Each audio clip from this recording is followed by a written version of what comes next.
Right, greetings everyone. It is time for a new unit. As such, we will be taking a look at the new version of Ramada today.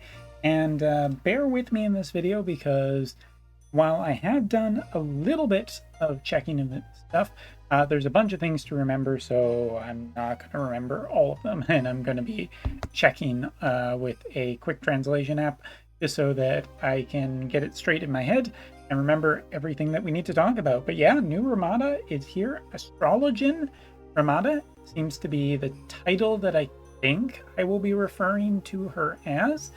Well, just check out the limit burst.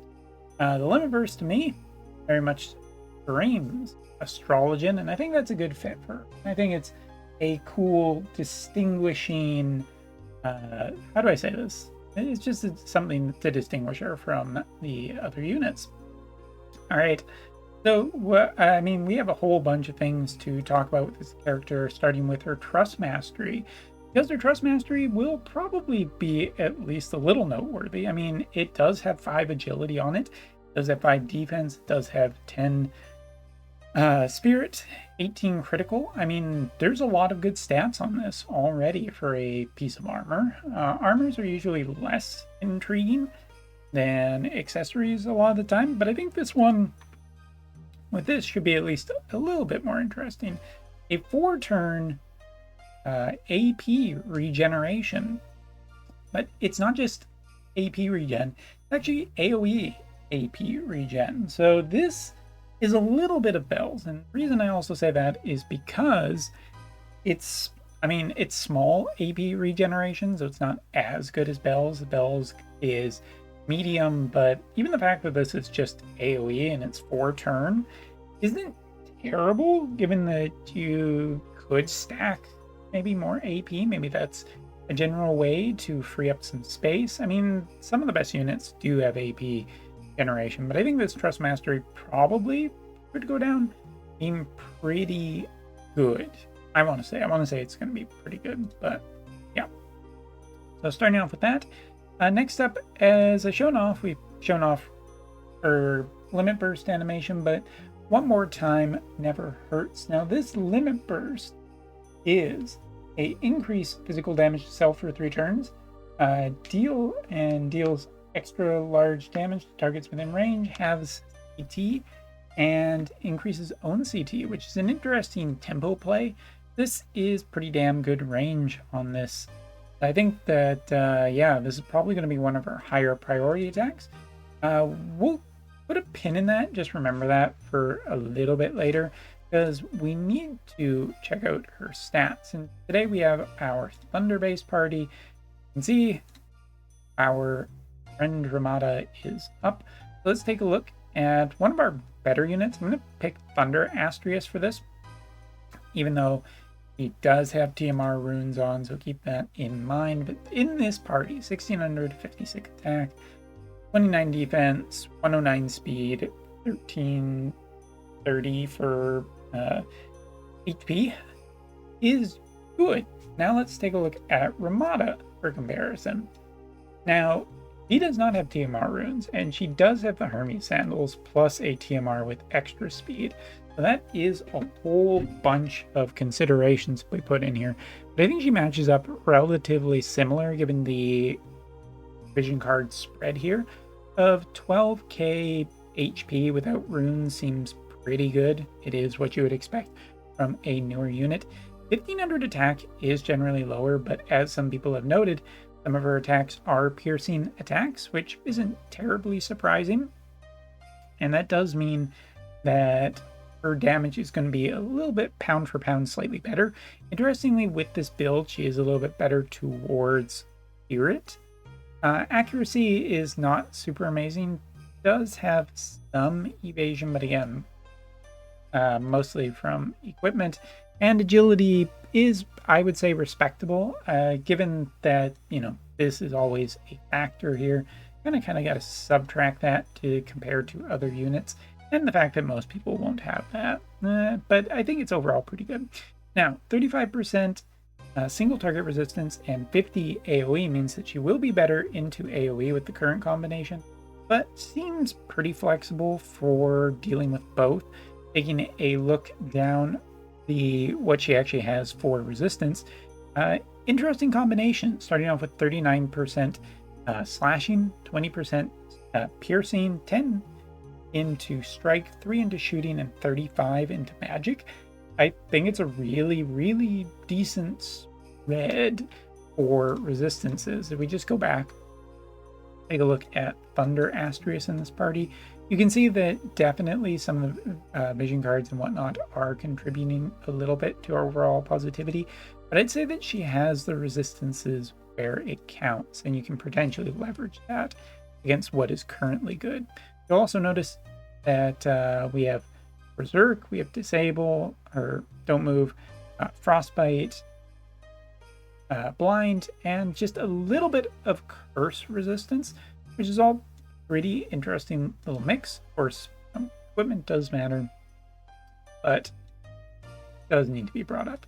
So let's talk first off about her counter ability. Counter ability here is pretty interesting because it's not a defensive counter, it's actually an offensive counter. So if you are attacked with a slashing based attack or a shooting based attack, ranged, archer, whatever, or slash, which is the most common, you get a 3-turn damage boost up, which is curious to say the least, because it kind of paints a picture to this character being very, very, very offensively orientated to dealing damage out to opponents. And I have to say, I'm curious whether or not it will be good enough. Obviously, survivability is something that we need to talk about. Yeah. But support skills also are quite interesting because this is where they've stuck a lot of stuff that is normally on the buff abilities, the TP abilities that units normally use. So first off, you will notice defense penetration rate is on here, as well as AoE attack resistance penetration is on here as well. Pretty curious that they've stuck it on here. It does mean that it cannot be dispelled as easily, and that might be the reason why they've done it. But also gives an effect that reduces damage taken the wider the attack. So she has a bunch of stuff on one support skill that's really quite nice. You can also, I think that this is a interesting way of getting around some of the dispel factors, and it's very clear that they want this unit to be powerful regardless of what kind of dispel factors are going around. But that is a good amount of offensive capability, given that most of her attacks seem to be AoEs, permanent buffs essentially for the damage that she can deal through those.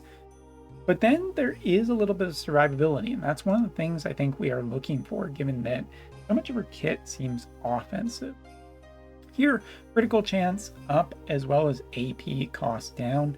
I think this is just a solid ability. Critical, as we're going to find out, is very important for her kit, and AP down just makes everything cheaper, so why not? Now, taking a look at the sub part, of course we don't have her sub jobs, which include, sorry, I think I said Axe Knight in the previous video, but it's Battle Axeman, as well as Magic Swordsman. We haven't seen what those abilities have been put up yet, so I'm going to put a pin in that. But this one, first off, Death Sentence ability. She actually does have a Death Sentence ability. Don't think this will ever be too interesting, but theoretically, this could potentially work with Luciel. Luciel is a wonderful stall unit when it comes to one-on-ones. You can't exactly kill units, though, which is where this ability might be interesting. You can definitely outlast 4 turns pretty easily, given that the matchup works out properly in her favor of only being one-on-one. It's 2-on-1, chances will, go down, but given that this has a wide range, there might be an argument for this. Might. Next up, we have this 3-turn speed down as well as a triple hitter, which is kind of nice. Good to have some chaining. Would be nice if there were more events that supported this kind of chaining damage happening. But, if you are looking for chain, she does have it. All right. And now into the main part of her kit. Now, some of this we've seen before, some of this we haven't. I do, before I talk about this base ability, I want to go back to this. This is her, one of her major features. AoE, deals damage, barrier destruction. I talked about this yesterday and whatnot, but the big thing on this is curse. And the question was, is she going to be more like Ice Veritas, or is she going to be more like Sephiroth? Ice Veritas has a curse-based attack that is on a normal ability. Sephiroth, of course, has it on his Limit Burst. Limit Burst is a one chance. Abilities can have multiple chances of casting it. So to balance that, it seemed with Ice Veritas that they did not give him a chance up for it happening, or at least not yet. But now let's come back to one of Ramada's base abilities here, which is essentially what you were looking for. It is Curse Chance Up. So it grants an effect that reduces magical damage to yourself for 4 turns, a Protect effect that reduces physical damage. Also, additionally, increase Curse activation rate and area attack resistance penetration when Guts or Protect effect is active. So it activates off of her Protect, but if you have a way of giving her a way of the Survive Fatal Damage status effect, then you actually have twice the insurance that you have this. But this effectively is one of the things we were looking for. This means that she probably does have a really, really good chance of casting Curse, even without a high faith, much in the same way that Sephiroth does. I wouldn't expect it to be quite as high as Sephiroth, but you never know. Wotv characters are usually given preferential treatment. But this ability, I mean, it's Protect, reducing physical damage, which is something we want. And, you know, that Protect is probably a little bit better than Barriers, since Barrier Destruction is pretty commonly run. Also, reducing magical damage means that she's good into a wide variety of matchups against a wide variety of opponents, which is pretty good. Over here, this one is pretty simple.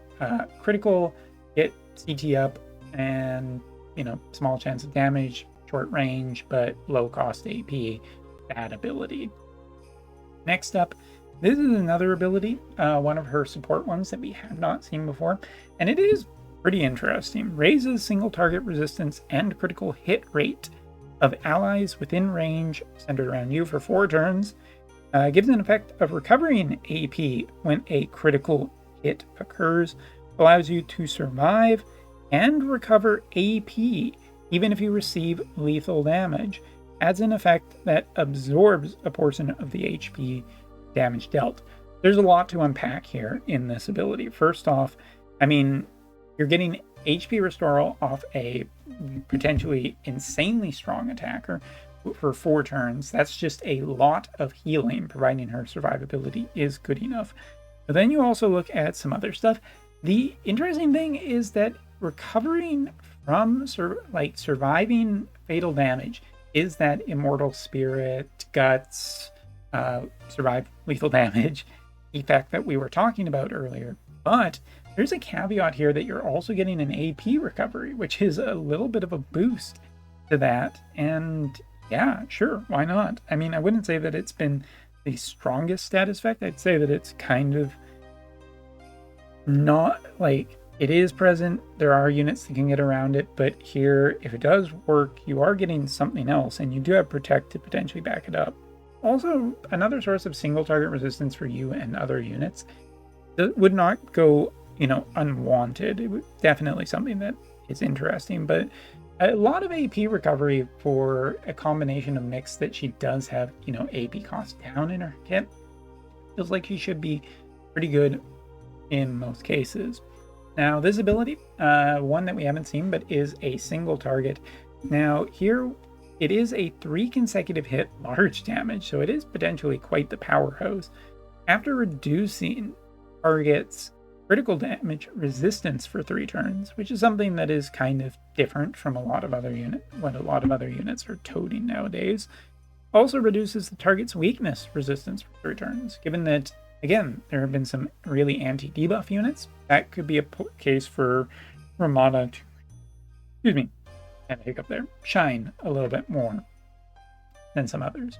So this one, again, curse status effect here. I mean, it is just an AoE attack, which is her specialty. You are getting a few other things in here too. Barrier destruction, which supports other units, reduces activation rate of counters, and also reduces physical damage for 3 turns. I think there's enough here to say that this ability is just generally good. And I think that the range is generally pretty good too. Probably you'll catch a few units in. Now, the last ability was also one that we previewed previously because it was in the preview for the unit, sorry. But the actual range on it is enhanced on her 140 version. The wider the target's protect or attack range, the more damage. So you deal damage after removing that kind of protect effect here. And if the target's cursed, haste, or automatic AP, damage will be greatly increased. Everything here basically states that Ramada should be a really strong attacker. Taking a look at most of her attacks, they are elemental coded, and they are, physical. She doesn't seem to have any magical based stuff at all. I think she'll fit really well into a bunch of teams. At least preview wise, she seems quite strong. Everything here seems that you'll be capable of dealing damage and leveraging that damage, meanwhile keeping your AP cost low. Some of the more powerful effects in the game onto her support skills, which means they can't be dispelled and you don't have to worry about it. But she also has a good range of survivability that is not necessarily maybe the easiest to get rid of. Protect and a magic damage reduction effect is a neat combination that maybe requires a little more thoughtful and careful planning. Whether or not she's just going to get stuck on a team like Shrekin, that I leave for the whales who want to get this character immediately and try her out. Of course, we'll be trying her out relatively shortly and testing to see whether she is good enough to merit some real resource spending. But for the staying to the end of the video, as always, here's a little bonus for you. 1 pull, because I don't know, I'm disillusioned. Just whatever right now. Plus, if I do this and we get her, then it's like, wow, what a crazy end to the video.